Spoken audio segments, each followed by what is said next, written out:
आज Doubtnut app download करें। Doubtnut पर अपने सभी गणित, रसायन विज्ञान, भौतिक विज्ञान और जीव विज्ञान के डाउट्स का करो सफाया। बस प्रश्न की फोटो खींचो, एक ही प्रश्न को क्रॉप करो और तुरंत वीडियो सोल्यूशन पाओ।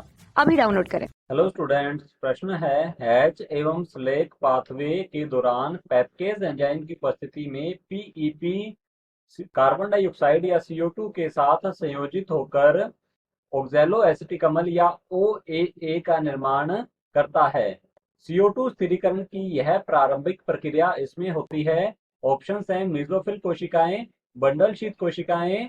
ऑप्शन सी दिया गया है ए एवं बी दोनों, या फिर इनमें से कोई नहीं।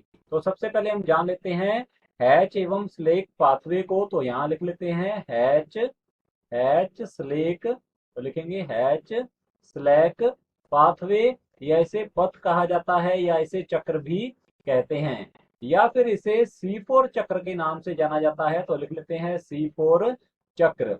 यह जो चक्र है कार्बन डाइऑक्साइड स्थिरीकरण का, यह पाया जाता है C4 पादपों में। तो लिख लेते हैं C4 पादप में पाया जाता है। अब C4 पादप जो है ये गर्म वातावरण में उगने वाले पादप होते हैं। तो लिख लेते हैं गर्म वातावरण में उगने वाले पादप हैं। तो लिखते हैं उगने वाले पादप होते हैं। तो गर्म वातावरण में प्रकाश श्वसन की संभावना अधिक होती है। तो C4 पादप जो है इनके पास कुछ एक अनुकूलन पाए जाते हैं प्रकाश श्वसन को रोकने के लिए। तो यहाँ लिखेंगे C4 पादपों के पास, तो लिखोगे C4 पादपों के पास क्या होते हैं, प्रकाश श्वसन को रोकने के लिए। तो यहाँ लिखेंगे प्रकाश श्वसन, जो कि बिल्कुल एक निरर्थक प्रक्रिया है।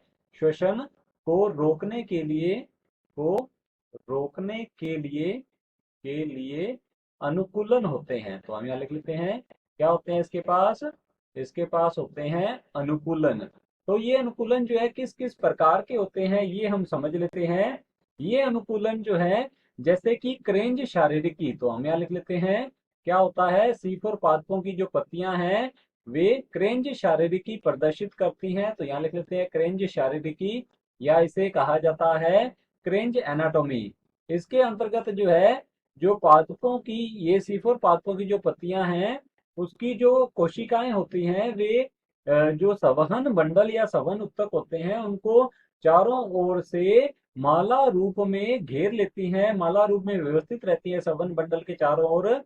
तो उन कोशिकाओं को कहा जाता है बंडल शीत कोशिकाएं, या फिर उन्हें पूल अक्षत कोशिकाएं कहा जाता है। यही क्रेंज शारीरिकी है। और ये जो C4 पादप हैं इनमें द्विरूपी क्लोरोप्लास्ट पाया जाता है। तो हम यहाँ लिख लेते हैं द्विरूपी क्लोरोप्लास्ट, तो लिखेंगे क्लोरोप्लास्ट होता है।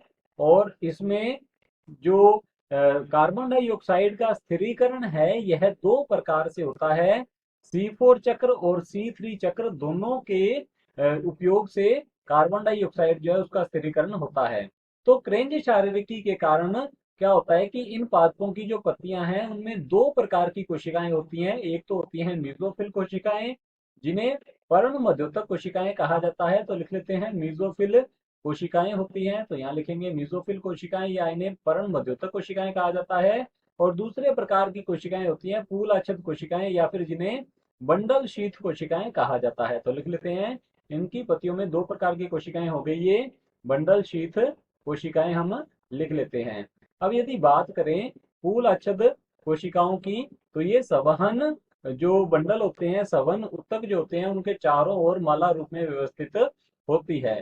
तो जो मीजोफिल कोशिकाएं हैं यह बाह्य वातावरण के संपर्क में रहती है, और यहाँ पर केवल प्रकाशिक घटना जो है यह संपन्न होती है। तो यहाँ लिख लेते हैं यहाँ पर क्या होता है, यहाँ पर प्रकाशिक अभिक्रिया जो है यह संपन्न होती है। तो लिख लेते हैं यहाँ पर प्रकाशिक अभिक्रिया संपन्न होती है। और जैव संश्लेषण जो है अर्थात कार्बोहाइड्रेट का निर्माण जो है बंडल शीत कोशिकाओं में होता है। तो यहाँ हम लिखेंगे कार्बोहाइड्रेट निर्माण जो है, हाइड्रेट्स का निर्माण जो है, या ग्लूकोज जिसे कहा जाता है, का निर्माण जो है यहाँ पर बंडल शीत कोशिकाओं में होगा। बंडल शीत कोशिकाओं में ही C3 चक्र जो है या कैल्विन चक्र जो है यह संपन्न होता है। तो हम यहाँ लिख लेते हैं C3 चक्र जो है यह बंडल शीत कोशिकाओं में होता है। मीजोफिल कोशिकाओं में प्रकाशिक अभिक्रिया होती है और जो प्राथमिक स्थिरीकरण होता है कार्बन डाइऑक्साइड का, तो यहाँ हम लिख लेते हैं प्राथमिक CO2 कार्बन डाइऑक्साइड स्थिरीकरण जो है वो भी यहीं पर संपन्न होता है। अंतिम जो कार्बन डाइऑक्साइड का स्थिरीकरण है वह होता है बंडल शीत कोशिकाओं में C3 चक्र के द्वारा। तो मेसोफिल कोशिकाएं जो है यहाँ पर प्राथमिक CO2 ग्राही जो है यह होता है PEP फॉस्फोइनोल पाइरूविक अम्ल या इसे फॉस्फोइनोल पाइरूवेट कहा जाता है और इसके साथ जुड़ती है वायुमंडलीय कार्बन डाइऑक्साइड और यह इस अभिक्रिया को उत्प्रेरित किया जाता है पेप्केज एंजाइम के द्वारा। तो हम यहाँ लिख लेते हैं इस एंजाइम का नाम ये होता है पेप्केज एंजाइम और यहाँ पर C4 चक्र का या फिर हम कह सकते हैं कि हैच स्लैग पथ का पहला जो स्थायी यौगिक है ऑक्सैलो एसिटिक अम्ल, इसका निर्माण होता है और यह 4 कार्बन वाला एक कार्बनिक अणु है, इसीलिए हैच स्लैग पथ को C4 चक्र भी कहा जाता है। तो प्राथमिक CO2 स्थिरीकरण जो है मेसोफिल कोशिकाओं में संपन्न होता है। तो चलिए देखते हैं ऑप्शंस की ओर। ऑप्शन ए दिया गया है मेसोफिल कोशिकाएं, तो हमारा ऑप्शन ए जो है बिल्कुल सही उत्तर है। ऑप्शन बी दिया गया है बंडल शीत कोशिकाएं, तो ये हमारा ऑप्शन जो है गलत होगा। बंडल शीत कोशिकाओं में C3 चक्र के द्वारा कार्बन डाइऑक्साइड का अंतिम जो स्थिरीकरण है वह संपन्न होता है। प्राथमिक स्थिरीकरण जो है यह मेसोफिल कोशिकाओं में होता है। आगे की ओर देखते हैं। ऑप्शन सी दिया गया है ए एवं बी दोनों, तो ये भी हमारा ऑप्शन जो है गलत होगा क्योंकि इसमें ऑप्शन ए और बी दोनों को सही बताया गया है और ऑप्शन डी दिया गया है इनमें से कोई नहीं, तो ये भी हमारा ऑप्शन जो है गलत होता है।